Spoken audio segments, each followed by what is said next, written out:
देश की सुरक्षा एजेंसियों ने एक ऐसी साजिश का पर्दाफाश किया है जिसने कई राज्यों में खलबली मचा दी है। गुजरात एटीएस की गिरफ्त में आए डॉक्टर ने ऐसा आतंक नेटवर्क खड़ा कर दिया था जिसकी परतें खुलते ही जांच टीमें भी दंग रह गई। आरोप है कि हैदराबाद का ये डॉक्टर भारत में रहकर पाकिस्तानी संगठन आईएसकेपी के इशारे पर लाखों लोगों की जान लेने की तैयारी कर रहा था। कई महीनों की निगरानी और खुफिया सूचनाओं के बाद गुजरात एटीएस ने हैदराबाद के डॉक्टर अहमद सईद सहित 3 संदिग्धों को हिरासत में लिया। जांच अधिकारियों को पता चला कि डॉक्टर सईद चुपचाप रिसिन नामक रासायनिक जहर तैयार कर रहा था। ये वही जहर है जिसका एक कण भी इंसान की जान ले सकता है और इसका कोई विशेष इलाज मौजूद नहीं है।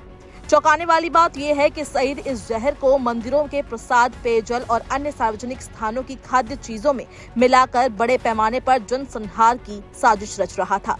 जांच में सामने आया कि ये जहर कैस्टर ऑयल यानी अरंडी के तेल से तैयार किया जा रहा था। एटीएस को उसके ठिकाने से 4 लीटर कैस्टर ऑयल मिला है जिससे बड़ी मात्रा में रिसिन तैयार किया जा सकता था। अधिकारियों के अनुसार इतनी मात्रा से कई शहरों में एक साथ रासायनिक हमला किया जा सकता था। डॉक्टर सईद इस जहर को खाने पीने की चीजों में मिलाकर या फिर गैस के रूप में फैलाने की तैयारी में था।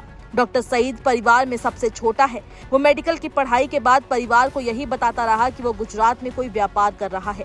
सच्चाई ये निकली कि व्यापार की आड़ में वो भारत विरोधी नेटवर्क को सक्रिय करने में जुटा था। परिवार को उसकी गतिविधियों की कोई जानकारी नहीं थी।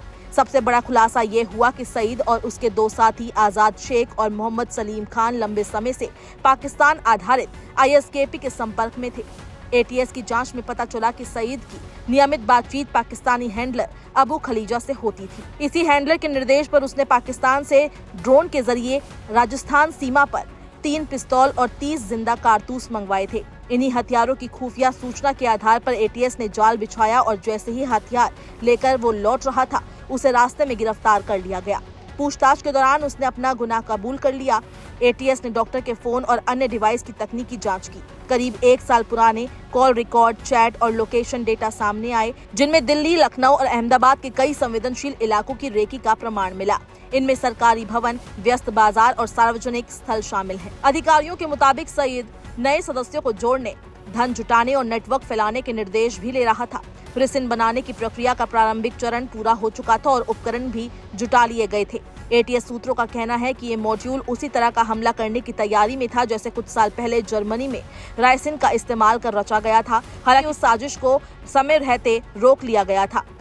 भारत में भी समय पर खुफिया इनपुट और एटीएस की कार्रवाई ने बड़े हादसे को टाल दिया है। गिरफ्तार तीनों आरोपियों पर यूएपीए, भारतीय न्याय संहिता और आर्म्स एक्ट के तहत मामला दर्ज किया गया है। एटीएस ने यह भी बताया कि मामला बेहद संवेदनशील है, इसलिए इसे आगे एनआईए और दिल्ली पुलिस स्पेशल सेल जैसी एजेंसियों के साथ मिलकर आगे बढ़ाया जा रहा है।